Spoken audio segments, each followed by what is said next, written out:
Ang banal na pagpupulong ng Pasko ay dumating na.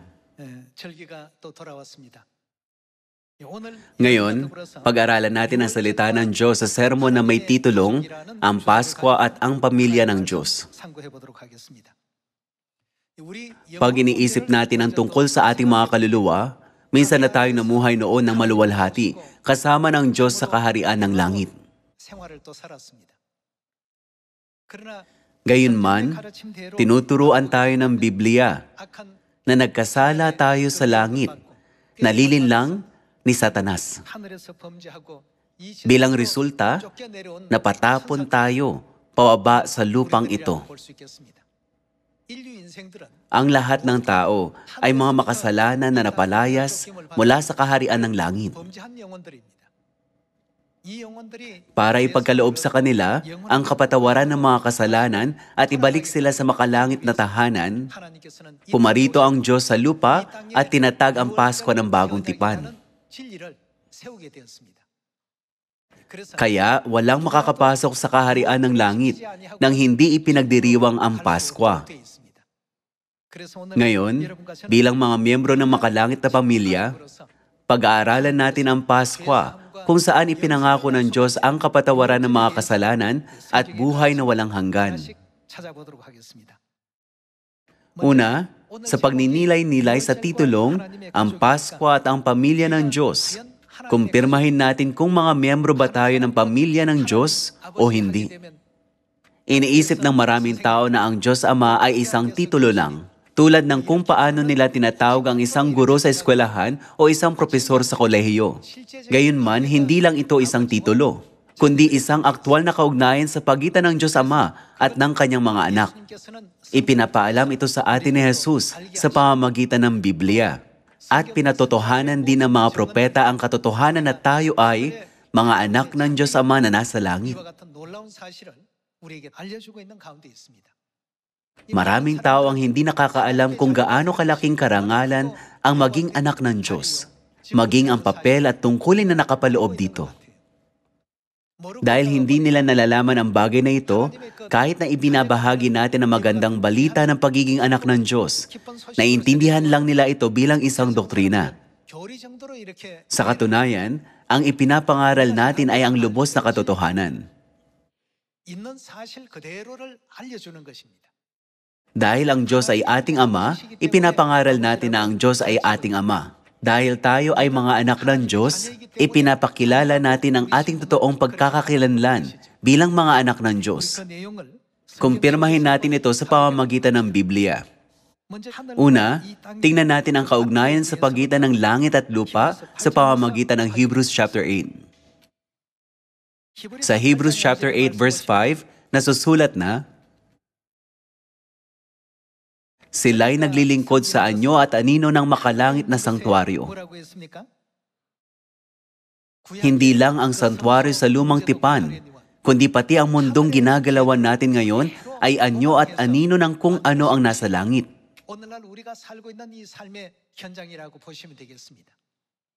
Kabilang sa mga ito, dahil ang titulo ng sermon ngayon ay Ang Pasko at ang Pamilya ng Diyos, kumpirmahin natin ang bagay na ito sa pamamagitan ng Biblia. Ang sistema ba ng pamilya na umiiral sa langit ay tumpak na nasasalamin sa lupang ito?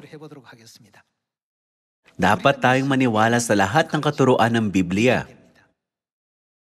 Dahil hindi natin nakikita ang mga mikroorganismo gamit lang ang ating mga mata. Anong kagamitan ang ginagamit natin? Gumagamit tayo ng mikroskopyo.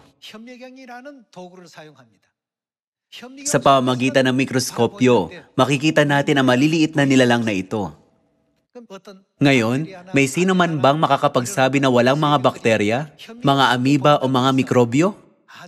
Dahil ang mga ito ay nakikita lang sa pamamagitan ng mikroskopyo at hindi makita ng kanyang mga mata? Siyempre hindi. Gaya nito, sa pamamagitan ng anong uri ng mikroskopyo natin makikita ang espiritual na mundo. Dapat natin itong suriin sa pamamagitan ng Biblia. Kung pinaniniwalaan natin ang lahat ng bagay na lumilitaw sa ilalim ng mikroskopyo, pero hindi magawang paniwalaan ng espiritual na mundo na pinatotohanan ng Biblia, hindi ba ito magiging isang kontradiksyon?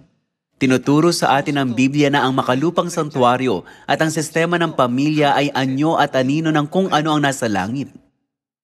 Kaya naman, kumpirmahin natin kung ang mga bagay ng lupa ay nakaayon sa mga bagay ng langit sa pamamagitan ng Hebrews chapter 12, verse 9. Dapat nating paniwalaan ang espiritual na mundo na pinatototohanan ng Biblia. Dahil hindi ito nakikita ng mata, maraming tao nag-iisip ng walang espiritual na mundo, kaya wala ring Diyos. Mga kapatid, tingnan natin ang mga tagpong ipinakita sa atin ng Diyos sa pamamagitan ng Biblia, na siyang ating espiritual na mikroskopyo. Chapter 12, verse 9.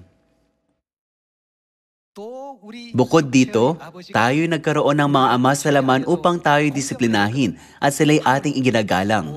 Hindi ba dapat na tayo lalong pasakop kanino? Sa Ama ng mga Espiritu upang tayo mabuhay? Kabilang sa mga sistema ng pamilya sa lupang ito ay ang Ama. Gayun din, sino ang umiiral sa espiritual na mundo? Sinasabing meron tayong Ama ng ating mga espiritu. Lumipat tayo sa Matthew chapter 6. Sa Matthew chapter 6 verse 8, sinabi ni Jesus na, "Huwag nga kayong tumulad sa kanila sapagkat alam na, nino, ng inyong Ama ang mga bagay na inyong kinakailangan bago pa kayo humingi sa Kanya. Manalangin nga kayo ng ganito, Ama naming nasa langit." Si Jesus mismo ang nagturo sa atin kung paano tayo dapat na manalangin. Sino ang meron ng ating mga espiritu? Meron tayong Ama ng ating mga espiritu. Ito ang katotohanan. Tinuturo sa atin ng Biblia na ang Diyos ay ang ating espiritual na Ama. Ngayon, kung ang isang lalaki ay isang ama, sino ang tumatawag sa kanya na ama? Sino ang dapat ding umiral? Maraming male adult dito ngayon. Gayunpaman, hindi nagiging ama ang isang lalaki dahil lang sa nasa 40s o 50s na siya. Sino ang dapat na meron ng isang ama? Dapat na meron siyang mga anak. Tingnan natin ang 2 Corinthians chapter 6. 2 Corinthians chapter 6, verse 17.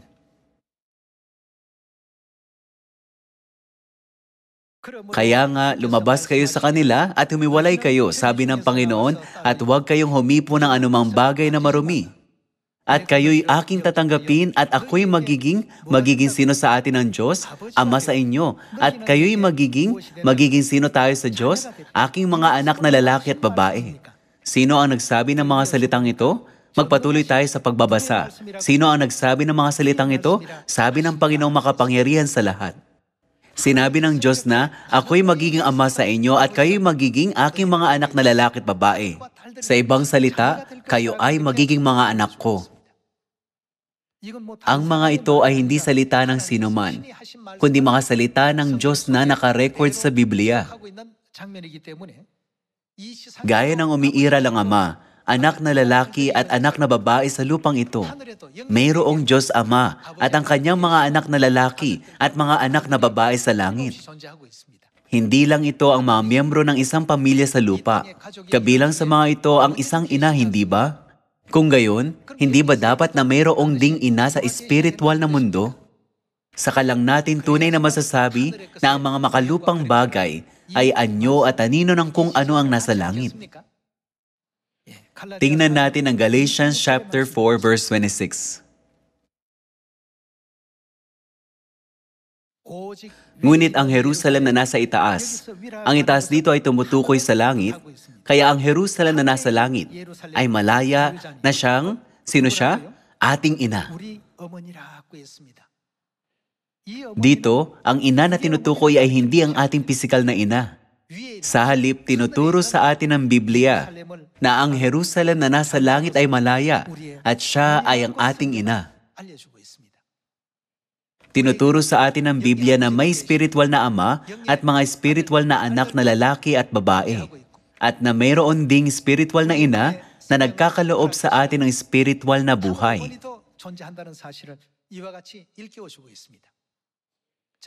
Tinuturo sa atin ng Diyos na gaya ng may pisikal na pamilya sa lupang ito, may spiritual na pamilya rin sa langit. Ano ang parehong nananalaytay sa pagitan ng mga miyembro ng pamilya? Ito ay dugo. Kaya sa sistema ng pamilya, hindi natin maaaring kaligtaan ang kahalagahan ng dugo. Tulad ng isang kasabihan na, mas malapot ang dugo kaysa sa tubig. Kahit na nag-aaway ang magkakapatid, sila ay nag-uusap, nagsasalo-salo sa pagkain, at ngumingiti sa isa't isa pagkatapos. Ito ay dahil sila ay pamilya.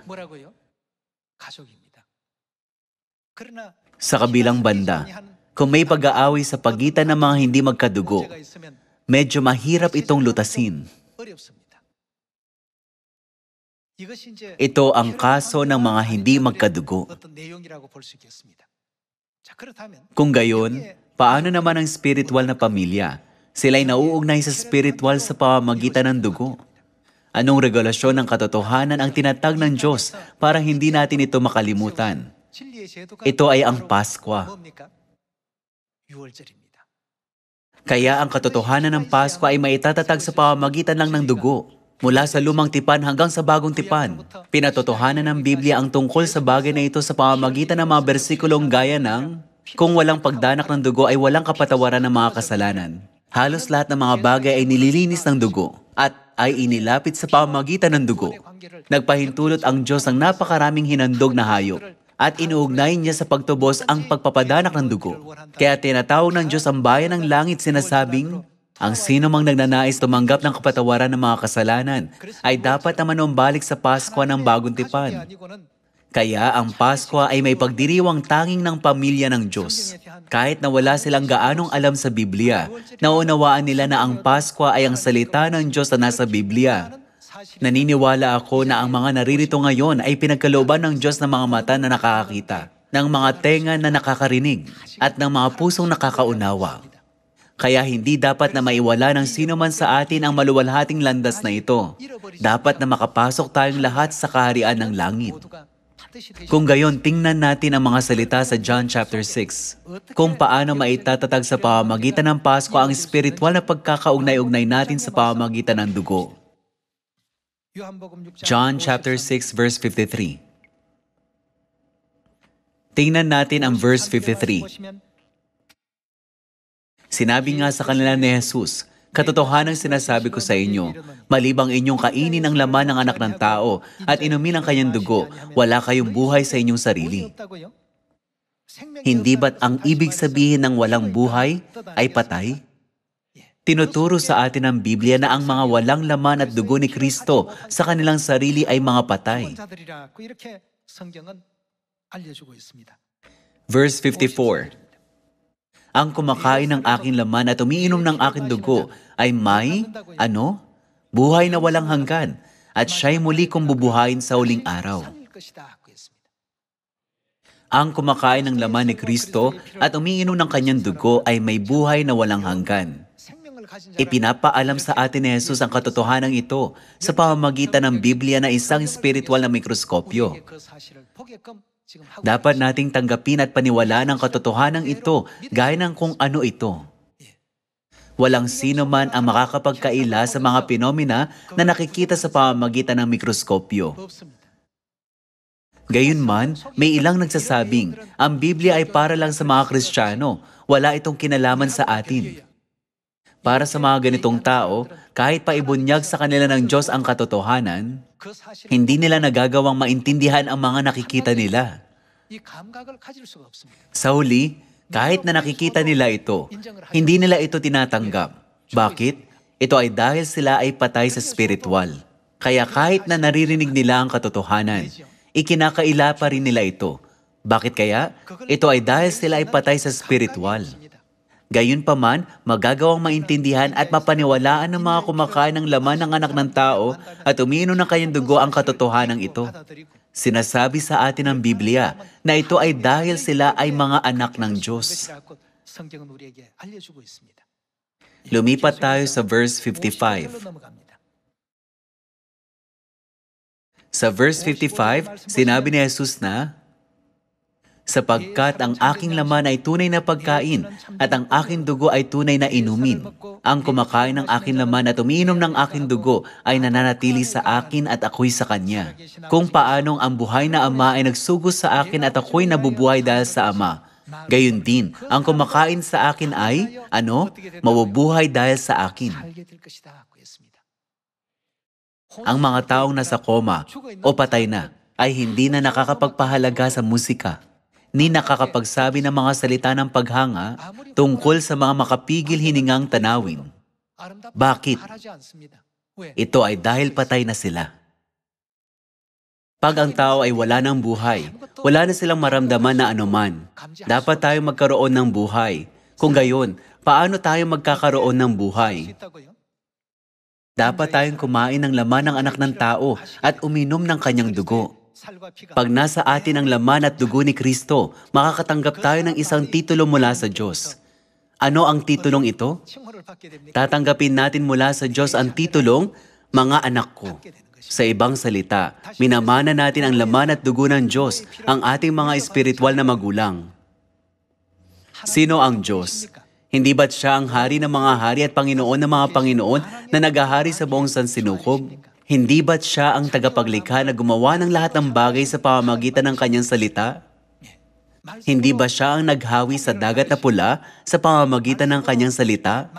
At ang nagpaulan ng mana sa loob ng 40 taon? Tayo ay mga anak na lalaki at babae ng Diyos na makapangyarihan sa lahat.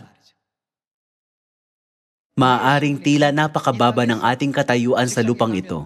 Pag nasa trabaho tayo, inuutos-utusan lang tayo ng mga nakatataas sa atin. Gayunman, hindi ito ang ating totoong pagkakakilanlan. Namumuhay tayo ngayon ng ganito habang nabubuhay tayo sa makasalanang mundong ito bilang mga manlalakbay. Gayunman, ano ang mangyayari sa ating lahat sa sandaling mahayag ang tunay nating pagkakakilanlan bilang mga miyembro ng pamilya ng Diyos? Tayo ay tatanggap ng papuri at karangalan at magiging ulo ng lahat ng bansa, hindi buntot. Ipinangako ito sa atin ng Diyos. Sa araw na ito, minamana natin ang laman at dugo ng Diyos at nagiging kanyang mga anak. Para maisakatuparan ang bagay na ito, ibinigay sa atin ng Diyos ang Paskwa para makain natin ang laman ng anak ng tao at mainom ang kanyang dugo. Ang araw ng Pasko na ito ay isang napakahalagang araw para sa makalangit na pamilya. Tingnan natin ang Matthew chapter 26 verse 17. Sa Matthew chapter 26 verse 17, nasusulat na, Nang unang araw ng mga tinapay na walang pampaalsa, lumapit ang mga alagad kay Jesus na nagsasabi, "Saan mo ibig na ipaghanda ka namin upang kumain ka ng kordero ng Paskwa?" At sinabi niya, "Pumunta kayo sa isang tao sa lungsod at sabihin ninyo sa kanya, sinabi ng guro, malapit na ang oras ko. Sa iyong bahay ko gaganapin ang Paskwa kasama ng aking mga alagad." At ginawa ng mga alagad ang ayon sa pinag-utos sa kanila ni Jesus at inihanda nila ang Paskwa. Hanggang sa mga panahong ito, ipinagdiwang ng mga Hudyo ang Paskwa sa pamamagitan ng pagkatay ng mga kordero at mga kambing. Pero hinanda ni Jesus ang Paskwa sa pamamagitan ng tinapay at alak. Lumipat tayo sa verse 26. Verse 26.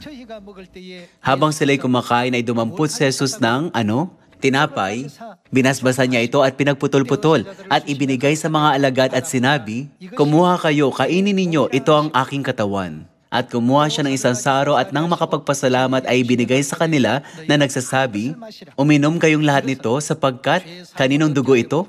Ito ang aking dugo ng tipan na nabubuhos dahil sa marami sa ikapagpapatawad ng mga kasalanan." Ang tinapay ng Paskwa ay kumakatawan sa katawan ni Kristo, at ang alak ng Paskwa ay kumakatawan sa dugo na ibinuhos ni Kristo sa krus. Sinabi niyang, "Ito ang aking dugo ng tipan na nabubuhos dahil sa marami sa ikapagpapatawad ng mga kasalanan." Paano naman ang mga hindi nakikibahagi sa kanyang laman at dugo? Sinabi niya na wala silang buhay. Tinuturing silang mga patay. Samantalang ang mga nakikibahagi rito ay magkakaroon ng buhay na walang hanggan. Sa araw na ito, kakainin natin ang tinapay ng Paskwa at iinumin ang alak ng Paskwa alinsunod sa katuruan ng Biblia. Ang seremonyang ito ay isasagawa alinsunod sa tuntunin ng Diyos. Ang mga may laman at dugo ni Kristo ay mga miyembro ng pamilya ng Diyos. Sa pamamagitan nito, makikilala ng Diyos ang kanyang mga anak, natatanggap ng kapatawaran ng mga kasalanan. Sa kadahilanang ito, anong kahulugan ang nilagay ng Diyos sa alak ng Paskwa? Ano ang sinabi sa atin ng Diyos tungkol sa kanyang dugo? Sinabi niyang, ito ang aking dugo na nabubuhos dahil sa marami, sa ikapagpapatawad ng mga kasalanan. Napakahalaga nito para sa atin. Ano ang mangyayari sa mga walang dugo ni Kristo? Hindi sila kailanman magiging bahagi ng makalangit na pamilya. Hindi sila maaaring maging mga anak ng Diyos, ni matatawag ang Diyos na kanilang Ama. Ang mga nagdiriwang ngayon ng Paskwa ng Bagong Tipan ay buo ang paniniwala na ang Diyos ay kanilang Ama. Ito ang katotohanan. Sa Luke chapter 22, muli natin itong patunayan. Tingnan natin ang Luke chapter 22 verse 7. Dumating ang araw ng tinapay na walang pampaalsa na noon ay kailangang ihandog ang kordero ng Paskwa. Kaya't isinugo ni Jesus sina Pedro at Juan na sinasabi, humayo kayo at ihanda ninyo ang Paskwa para sa atin upang ating kainin ito. Lumipat tayo sa verse 13. At humayo sila at natagpuan ito ayon sa sinabi niya sa kanila at inihanda nila ang Paskwa. Tingnan natin ang verse 14. Nang dumating ang oras ay naupo siya sa hapag at ang mga apostol ay kasama niya, sinabi niya sa kanila, ano ang naramdaman niya tungkol sa Paskwang ito? Pinakahangad kong kainin na kasalo kayo ang kordero ng Paskwang ito bago ako magdusa. Ano ang Paskwa na pinakahangad ni Jesus? Nalalaman na siya ay ipapako sa krus sa susunod na araw. Nasusulat sa Biblia na nanalangin siya ng higit na taimtim sa Getsemani at ang kanyang pawis ay naging gaya ng malalaking patak ng dugo. Bakit pinakahangad ni Jesus na ipagdiwang ang Paskwa kahit na alam na niyang nalalapit na ang oras ng kanyang pagdurusa? Sa madaling salita, sa parehong dahilan kung bakit gumagamit tayo ng litmus test, hinihiwalay ng Paskwa ang mga anak ng Diyos mula sa mga hindi. Sinabi ni Jesus na, ang kumakain ng laman ng anak ng tao at umiinom ng kanyang dugo ay may buhay na walang hanggan. Ang hindi kumakain ng kanyang laman at hindi umiinom ng kanyang dugo ay walang buhay sa kanyang sarili. Tinuro sa atin ni Jesus kung paano makikilala ang mga anak ng Diyos mula sa mga hindi. Lumipat tayo sa chapter 22 verse 19. At siya'y dumampot ng tinapay at nang siya'y makapagpasalamat, kanyang pinagputol-putol at ibinigay sa kanila na sinasabi, ito'y aking katawan na ibinibigay dahil sa inyo. Ibinigay sa atin ni Kristo ang tinapay ng Paskwa bilang kanyang laman. Gawin ninyo ito sa pag-aalaala sa akin. Gayon din naman ang kopa pagkatapos ng hapunan na sinasabi, ang kopang ito na nabubuhos ng dahil sa inyo ay ano? Ang bagong tipan sa aking dugo. Kung hindi lumitaw ang Paskwa ng bagong tipan, mawawala na sana tayo ng pagkakataon na maging mga anak ng Diyos sa langit. Kung ang isang anak ay nakagawa ng masama, maaaring sabihin ng mga magulang nila na, puputulin namin ang lahat ng kaugnayan namin sa iyo. Nagbabanta ang mga magulang na puputulin nila ang ugnayan sa dugo. Iyon ang naging sitwasyon natin. Gayunman, paano ipinanumbalik ng Diyos ang ugnayang ito sa pagitan natin? Ibinalik niya ito sa pamamagitan ng tinapay at alak ng Paskwa. Binuksan ng Diyos ang daan ng katotohanan na tinatawag na bagong tipan. Tinuturing ng maraming tao sa mundo ang mga katuroang ito bilang walang katuturan. Sila ay gaya ng isang tao na nag-aangking. Ang mga amoeba at ang mga bakterya ay nakikita sa ilalim lang ng mikroskopyo. Kaya hindi umiiral ang mga ito dahil ang mga ito ay hindi nakikita ng mga mata. Gumagawa sila ng mga maling paghuhusga. Kaya ipinahayag ni Jesus na ang mga ganitong tao ay mga patay sa espiritual. Bakit hindi sila makatukoy ng maayos? Ito ay dahil sila ay mga patay na. Paano naman ang mga buhay? Naniniwala sila. Kaya paano nila tinatrato ang tinapay at alak, ang Paskwa at ang bagong tipan? Hindi ba tinatanggap at pinaniniwalaan nila ang lahat ng katotohanan? Ang Pasko ay muling nag-uugnay sa atin sa Diyos. Sa pamamagitan ng Pasko, nababawi natin ang ating karapatan na maging kanyang mga anak. Para tuparin ito, hindi ba si Kristo ang naging realidad ng handog na pantubos sa dambana sa buong 1,500 taon sa lumang tipan?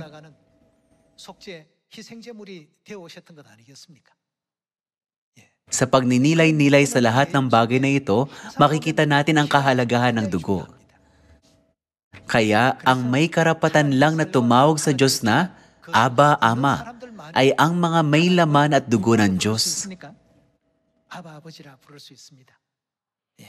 Tingnan natin ang 1 Corinthians chapter 10 verse 16.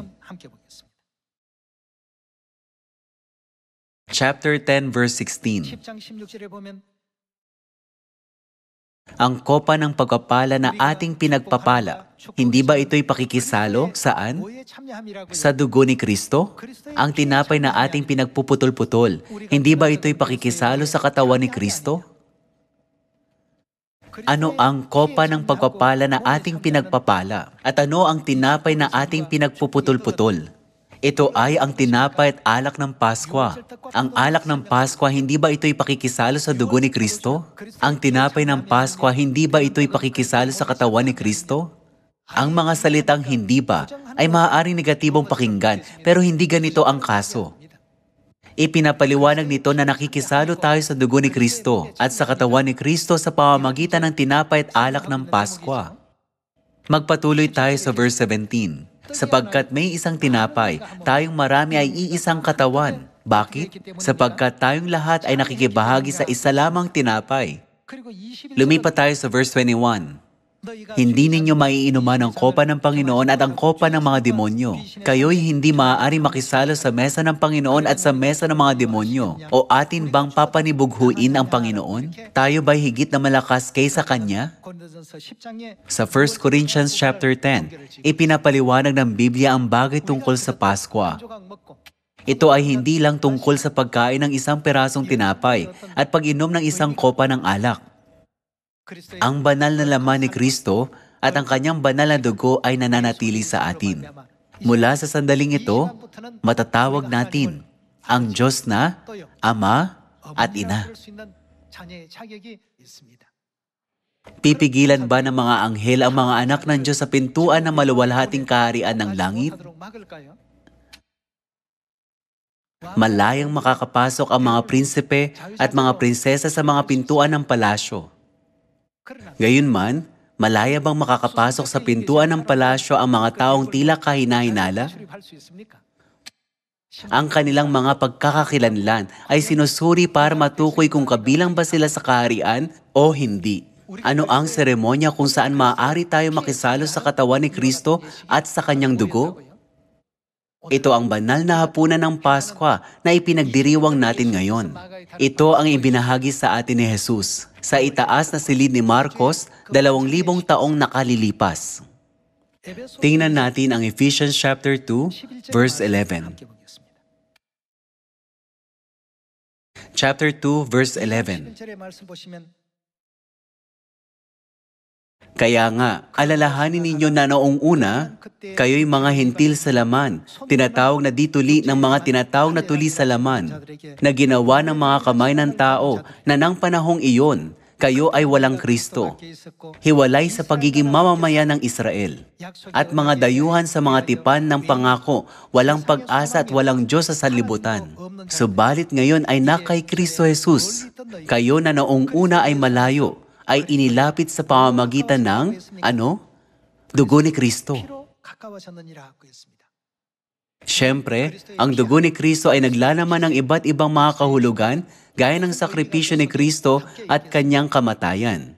Gayunpaman, labis na dumidepende ang pamilya sa dugo. Sila ay magkakaugnay sa pamamagitan ng dugo. Iyon ay ang linya ng dugo ng pamilya. Ito ay napakahalaga. Verse 14, sapagkat siya ang ating kapayapaan na kanyang pinag-isa ang dalawa, at sa pamamagitan ng kanyang laman ay giniba ang gitnang pader ng alitang humahati. Kanyang pinawalang bisa ang kautosang mga batas sa mga alituntunin, upang siya ay lumalang sa kanyang sarili ng isang bagong tao, kapalit ng dalawa, sa gayoy gumagawa ng kapayapaan. Verse 16, at kanyang papagkasunduin ang dalawa sa isang katawan sa Diyos sa pamamagitan ng krus, na sa pamamagitan niyon ay pinatay ang alitan. Lumipat tayo sa verse 19. Kaya nga hindi na kayo mga dayuhan at banyaga, kundi kayo'y mga kapwa mamamayan ng mga banal at, mga kaanib ng sambahayan ng Diyos. Ang mga may kaugnayan sa dugo ay mga miyembro ng sambahayan ng Diyos. Sa bersyon ng Biblia na ang salita ng Diyos, ito ay pinapahayag bilang kayo ay kabilang sa pamilya ng Diyos. Kung gayon, sa pamamagitan ng tayo nagiging pamilya ng Diyos, maging partikular tayo ng kaunti pa. Tayo ay naging mga miyembro ng pamilya ng Diyos sa pamamagitan ng dugo ng Pasko ng Bagong Tipan. Kaya masasabi natin na ang Pasko na ipinagdiriwang natin ngayon ay ang pinakapinagpalang balita para sa buong sangkatauhan. Dapat na maipangaral ang balitang ito sa lahat ng tao para mas maraming kaluluwa ang magsisi at makapanumbalik sa bisig ng Diyos. Hindi lang sa darating na Pasko, kundi maging sa ikalawang pagdiriwang nito. Sa 2 Chronicles chapter 30, mababasa natin na nagpadala si Haring Hezekias ng mga tagapagdala ng sulat sa buong hilagang Israel na nagsasabing, manumbalik kayo sa Diyos. Ang Pasko ay ang katotohanan na nagpapahintulot sa mga makalangit na anak na nagkasala sa langit at naipatapon pababa sa lupang ito, na lubusang makapagsisi at makapanumbalik sa Diyos. Sa pamamagitan ng Pasko, ipagkakaloob sa atin ng Diyos ang mga pagpapala sa lupang ito. Pero ang dapat nating asamin ay ang walang hanggang pagpapala sa langit. Ang lahat ng bagay sa lupang ito ay lumilipas. Dahil ang mundong ito ay binubuo ng mga limitadong bagay, walang bagay sa loob nito ang panghabang buhay. Kaya sinasabi ng mga tao na ang buhay natin ay isang maikling paglalakbay lang, hindi ba? Sa ibang salita, hindi ito isang lugar kung saan tayo maninirahan magpakailanman, kundi isang pansamantalang lugar pahingahan lang. Ngayon, kinumpirma natin na tayo ay naging mga miyembro ng pamilya ng Diyos sa pamamagitan ng dugo ni Kristo sa Pasko. 2,000 taong nakalilipas. Sa itaas sa silid ni Marcos, sinabi ni Jesus na, pinakahangad kong kainin na kasalo kayo ang kordero ng Pasko ang ito. Dapat nating iukit sa ating mga puso at alalahanin kung gaano pinakahangad ni Jesus na ipagdiwang ang Pasko. Gayunman, tumingin tayo sa paligid natin. Walang simbahang nagdiriwang ng Pasko. Pag pinag-aralan nyo ang kasaysayan ng Kristyanismo, ang Pasko ay inalis sa konseho ng Nicaea noong ika-4 na siglo. Gayunpaman, dahil tinatag ito ng Diyos, dapat itong magtagal magpakailanman. May isang malalim na kahulugan dito. Sa pamamagitan ng Pasko na ito, tinatanggap natin ang katawan at dugo ni Kristo, at tayo ay nagiging mga anak na lalaki at mga anak na babae ng makalangit na Ama at makalangit na Ina. Tayo ay naging mga makalangit na anak, natatanggap ng kapatawaran ng mga kasalanan at ng kaligtasan, at papasok sa kaharian ng langit. Nang may taos-pusong pagpapasalamat sa Diyos, nais kong tapusin ang sermon ngayong Pasko. Maraming salamat.